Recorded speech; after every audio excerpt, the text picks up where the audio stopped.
Good morning, everybody. My name is Nicholas Dreyfus from Sharp Business Systems, Director for SoCal. We're just going to give everybody a few minutes to jump in and join. We have quite a few people in, but we want to make sure we give everybody a few extra minutes to jump in. So maybe 2 or 3 after the hour, we will start.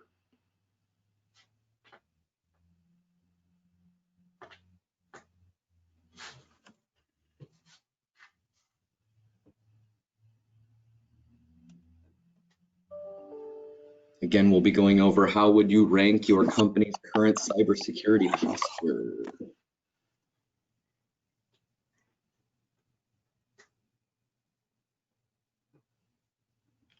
Count is jumping up. That's good news.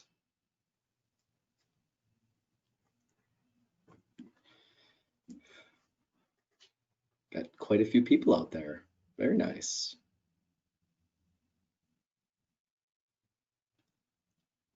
And if you're just joining us, we're going to give everybody maybe another 2 minutes to jump in before we officially begin on, again, our topic of how would you rank your company's current cybersecurity posture.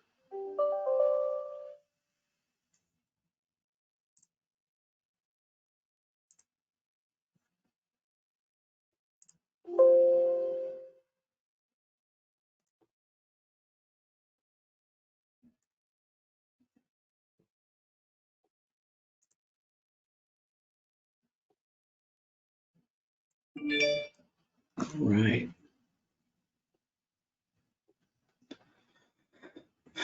We are right at the top of the hour. A couple more people joining. That's great. Welcome. Thank you.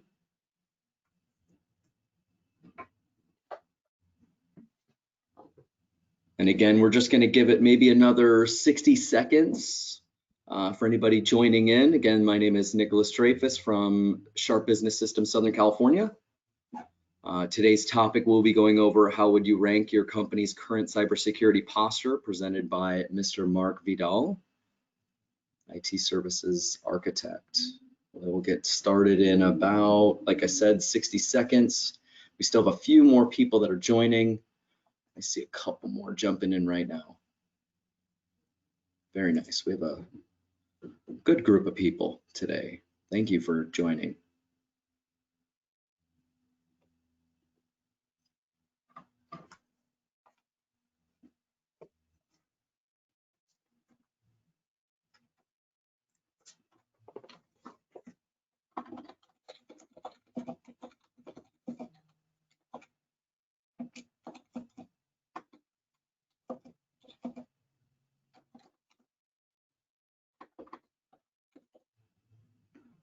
All right.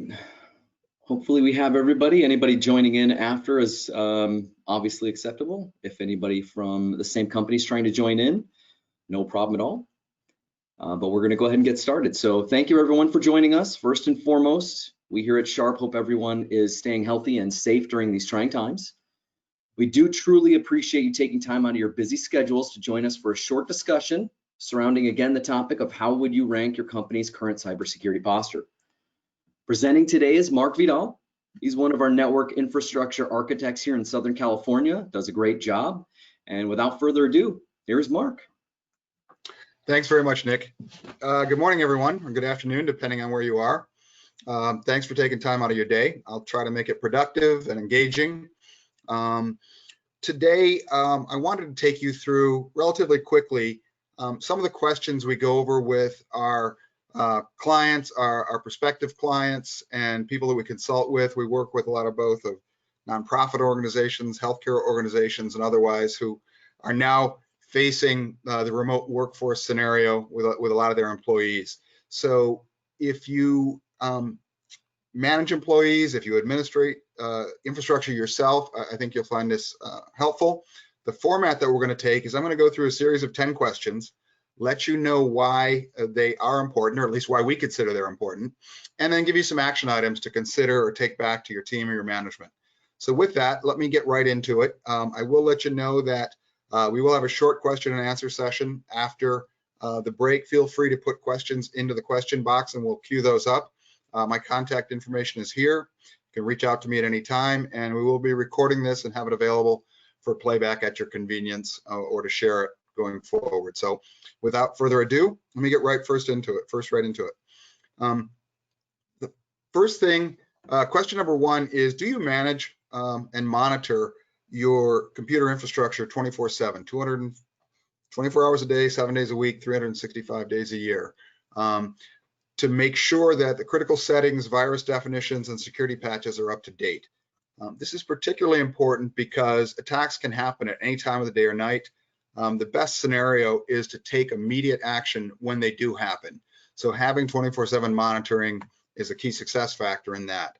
The threat landscape itself changes constantly, daily, hourly, and as such, the software companies and hardware companies attempt to monitor and manage these threats, create patch updates or new virus definitions or new software updates to allow you to keep your devices and your infrastructure protected. Really, really important to keep this current. It's often an overlooked aspect of IT management in an organization. Many other priorities come up to play. Action items that we'd recommend for this question in particular is, how is your site managed and monitored? What tools do you use today? Do you do it yourself? Do you have a managed service provider like Sharp do that for you? What proof do you get in knowing that all of your antivirus definitions or your operating system updates are done on a regular basis and have the latest and current updates? And how often is that happening? Daily, weekly, hourly, monthly? Is it happening at all? Like I said, many times IT administrators potentially overlook this and do it only maybe when a problem happens or a new patch is released. Certainly, so you want to be very aware of what the settings on your systems are, and do they automatically update? Question two, are you certain that your data is being backed up daily to a secure remote location? This is particularly important because should a ransomware attack happen to your organization, it typically involves corrupting or restricting access to some or all of the files on your computer. One of the ways to recover from such an attack is to restore the data on the particular computer or potentially all the computers and servers in your organization from a backup that hasn't been affected. Whether that backup is on-site, off-site, or in the cloud, it's important to know that it's there and it can be recovered and restored. So action items for this question really focus on, most organizations today back up their data. I think it's just a common housekeeping fact. Can you confirm those backups are being done? If they are being backed up, do you know what specifically is being backed up, and have those backups themselves been tested? Have you tested a file restore? Have you tested the restoration of a workstation or a server? Particularly important. Most everyone backs up, but I don't believe everyone really tests their backups on a regular basis.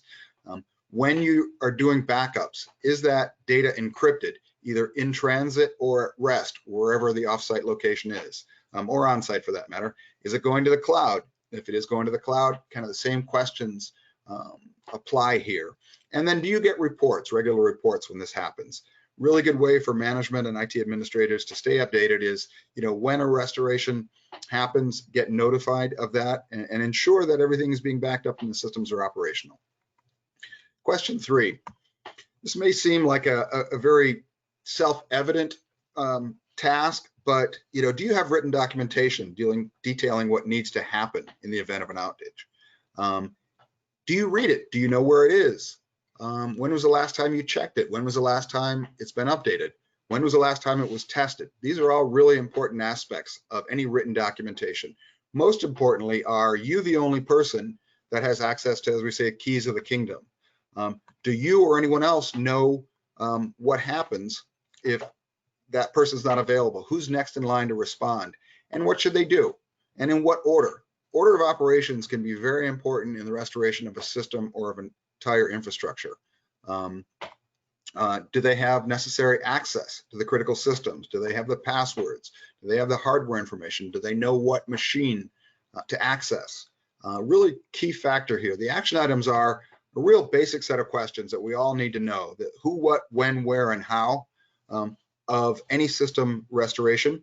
And then The other action I'm going to take here is to review that written documentation and practice this process at a minimum annually. Really important to have the discipline in your organization to do this, because heaven forbid that something goes wrong, you need to be able to respond quickly and get those systems or get those individuals back up and running as quickly as possible. Next question is really around content filtering. Basically, if you're familiar with content filtering, it prohibits employees from browsing sites with potentially malicious content. As we all know, spam sites can lead to malware or other malicious software potentially being downloaded to your computer or to your network. There's also other, let's say non-politically correct or appropriate sites that maybe you want to have employees browse in an organization. If you're mandated by HIPAA regulations or other things, you want to be particularly sensitive to what content can be accessed from your company computers. And then certainly, I think we're all, I hate to say victim, but we all participate in this. I know I certainly do. Social networking sites. I find myself inadvertently, browsing Facebook at times, and it certainly bites into my productivity. So I try to do it. But various other organizations tend to limit or prohibit the use of social networking sites in their organization, just from a productivity perspective. Action items in relation to content filtering are as follows. Again, I mentioned compliance requirements. Do you have any that may need to be met? Secondarily, if you have implemented content filtering, does it actually work? Do you test it? Do you see if certain sites can be accessed or not? And then an often overlooked aspect is, has it been configured securely? There's been certainly numerous times that we've run across where default settings on routers, switches, content filters, firewalls haven't been changed. The default settings many times are admin and password. So you always want to make sure that the default settings are changed, because that's something that hackers will likely attempt to try. So make sure that's changed. And then, is there someone in your organization that's responsible for responding to these alerts? Real basic steps to take, but all of them are helpful in reducing the risk on your network. Question number 5. Do you prohibit employees from using portable devices such as USB or peripheral devices like portable hard drives? Now, I'm not talking about personal computers right now, but more importantly, USB drives. USB drives are one of the number one ways corporate data can be leaked or stolen from an organization. Interestingly enough, it's also a fairly common, what we call a social engineering hack, in terms of hackers taking advantage of unsuspecting employees, where we've heard instances where a wayward USB drive finds its way to the parking lot, and some unsuspecting employee picks it up, and by human nature, we want to know what's on it. They take it up, they plug it into their laptop, they bring it in the office, they plug it into their computer, and lo and behold, it launches a virus. So just beware of wayward USB drives. Don't go plugging them in. That's just good advice overall. Action item here is, should your organization consider including the use of USB or peripheral devices like storage devices on your network? We work with a number of organizations that have disabled the USB drives on the majority of computers. Certainly there's some people in your organization that absolutely need to have those drives available, or the ability to back up data or input data through a USB or portable drive. So just consider it. Our recommendation here is look at the policy. If it works for you, relatively easy to implement. Question 6. Now this one does relate to the use of personal computers, and with the advent of remote work, working from home, this has become a major challenge for most organizations. So if your organization allows the use of personal laptops, iPads, cell phones, it is an area of concern, simply because it's one of the top ways that malicious software can affect a corporate network. Who knows what's been going on your personal computer at home or your laptop, what your kids may have been doing on it, any number of things. So again, we work with a lot of organizations that have remote workers today and have a whole list of items that they need to take into consideration in allowing people who use personal devices to access corporate networks, and what systems they can actually access. I know we have a handout in the the webinar itself, if you haven't been pointed to that. This handout, I think, if I'm not mistaken, is the top 15 ways to secure an organization or a device. We have certainly other handouts that we can provide specifically around remote workers too, if you have an interest. Don't hesitate to ask us for that. The important thing is to have a policy, and this is one of the HIPAA requirements for what they call BYOD, bring your own devices, to have at least a policy of acceptable use for that. So the action items here is, if you have one, what is your personal device policy? Make sure it makes sense in light of the current pandemic state of the world and the advent of more and more remote workers accessing corporate networks. If your organization issues personal device or issues corporate computers or laptops or tablets, consider an MDM solution, a mobile device management solution that allows you to control the content, the updates, the security on those devices.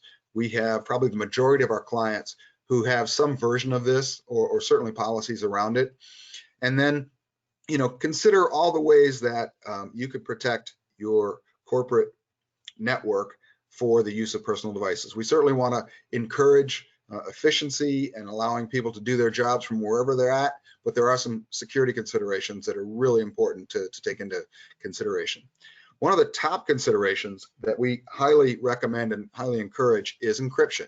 So question number 7 is, do you require all laptops to use encryptions? And I emphasize the use of all, because one non-encrypted laptop can open a hole in a boat, so to speak, and spring a leak. So any organization or all organizations that collect personally identifiable information, PII or PHI, must secure that information. It's a mandate.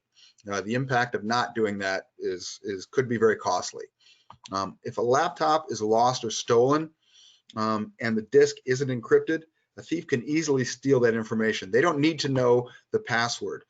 It's relatively easy to actually boot from a floppy drive or a disk or something and access the information. So encryption is really critical in doing that.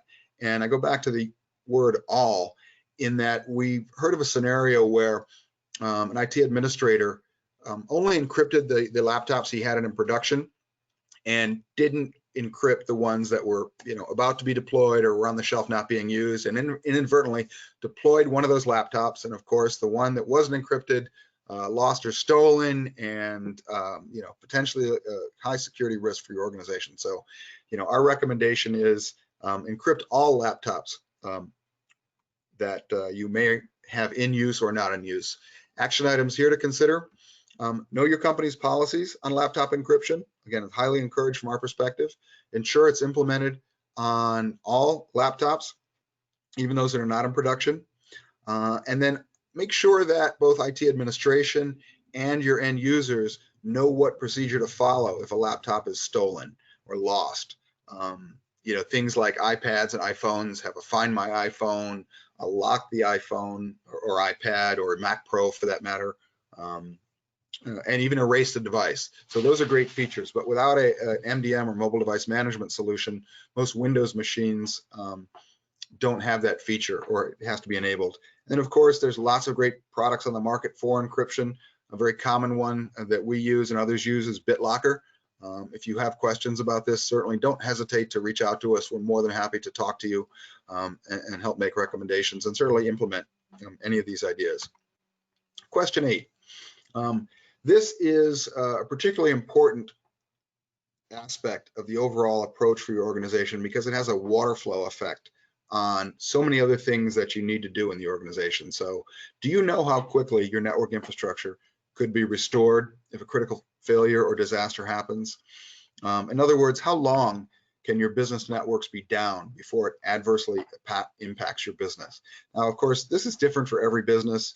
Some, let's call it retail stores, for example, could potentially operate for some time without having access to their computers, do manual transactions and things like that.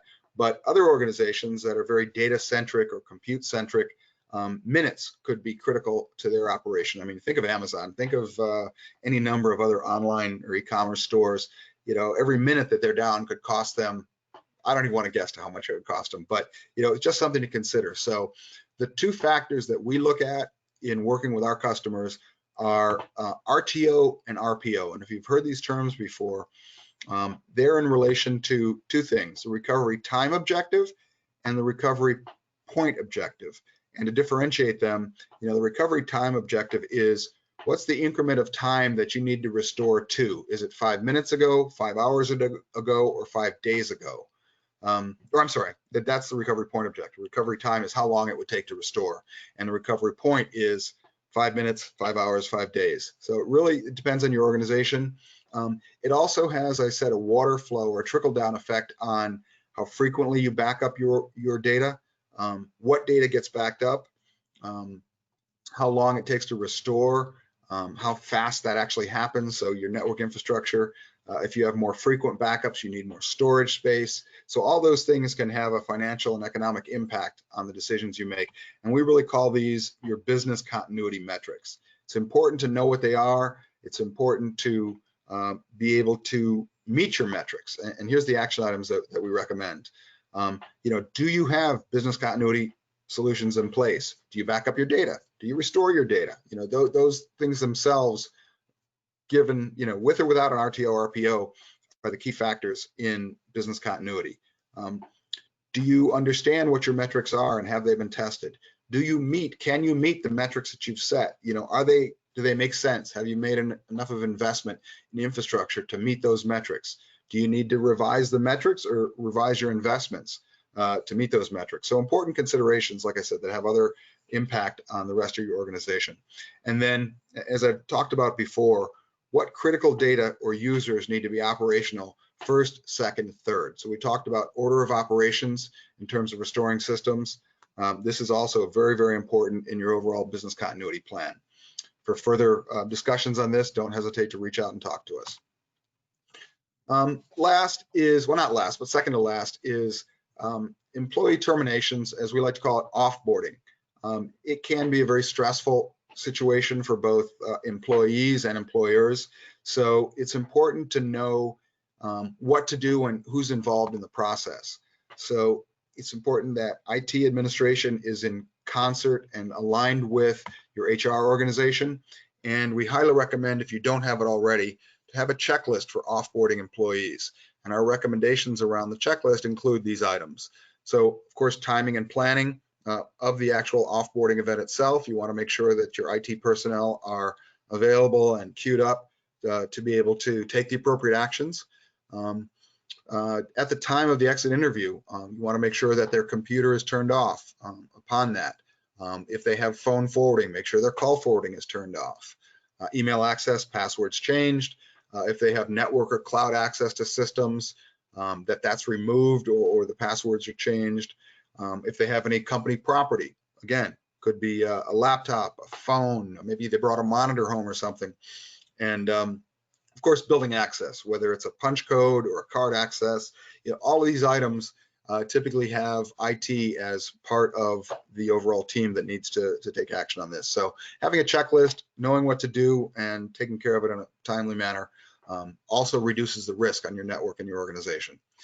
Last but not least, and we would certainly hope that most organizations have some type of end user training for their end users themselves, for their employees, around cybersecurity best practices. Important things here are, do they know how to tell if they have been hacked? Do they know how to look for suspicious emails? Do they know how to look for possibly malicious websites? And do they know what to do if they receive a phishing email from a boss or from someone else? Now, very interestingly, I just had one of these this week, and it made me go, It was what seemed to be a system-generated message from one of our systems that said, you have 9 messages on the server. You need to, take action with these, and it gave a button to click on it. And something about it just seemed off. I'd never received it before, one of these before, and I've been here a while, so I questioned it. I checked the email address. It wasn't from a Sharp USA email address. It came in the middle of the night. So all these factors just made me, look at it differently. And I had some training, and I like to consider myself a fairly savvy user, but I didn't click on the button. The one thing I knew was I shouldn't click on the button. I wasn't really sure what to do with the email itself, though, and that's where I think can probably use some more training or clarity. I didn't know whether I should delete it. I didn't know whether I should forward it to IT. So what I actually did was I just saved it on my computer, didn't do anything to it. I sent a help desk ticket to my IT department to see if they wanted to do anything with it or give me advice on how to best handle it. Haven't gotten back to me yet, but in any case, it's there if they want to look into it further. So having said that, it happens to the best of us. The action items here are really determine what your organization does to educate employees on cybersecurity threats. If they don't do anything, we've got a lot of great ideas and tools. And it's important to focus those efforts around business email compromise, simply because that's the most common attack, and to make sure your employees know what to look for and make sure they're reminded. We get monthly training, and it's somewhat repetitive, but also engaging, to know what to look for and test your employees. We run phishing campaigns both within our organization and for our customers to test employees, to make sure that they know what to do in the event of a potential phishing email. So again, one of the key areas to focus on. Hopefully collectively these 10 areas of focus have given you some things to think about. Happy to share my contact information here. There's my email and my phone number, and I'm happy at any time to answer questions, respond to input, and really I just want to thank you for attending today. Hopefully that was helpful, informative, and engaging, and happy to answer any questions if you have any. So Nick, I'll hand it back to you. Yeah, great job, Mark. So, we do have the feature. If anybody has any questions, we'll kind of give everybody a few minutes to submit any and all questions.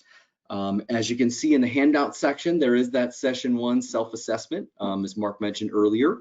You may click on that, download that, and that is for you and your company to run your own kind of self-assessment. Also, as Mark mentioned, but then yeah, absolutely, we're open to any and all questions, and or like Mark mentioned, we can set up a meeting and go over a one-by-one presentation for your business that's more vertically assessing how you guys do your business. So please let us know if we can help in any way possible. And we'll just give everybody maybe another minute to ask any other questions or bring anything else up. But we really appreciate your time. Again, we hope you're staying healthy and safe out there, and your business is starting to have a little bit of a turnaround as we return to the office, so to speak, as those plans are coming through. I do not see any questions as of yet. And again, feel free to email questions too if you're not comfortable, or if anything comes up after the fact. Good point. Well, thank you very much, everybody. Today was fantastic. We really appreciate your time. And again, join us. We have quite a few more webinars set up for this coming month, as well as the beginning of next. And we're going to make this more of a reoccurring solution and make sure that you guys are armed with as much information as possible moving forward. So we really appreciate your time, and hopefully this was beneficial for you. But thank you from all of us here at Sharp Business Systems, and have a wonderful rest of your week. Thanks again, everybody.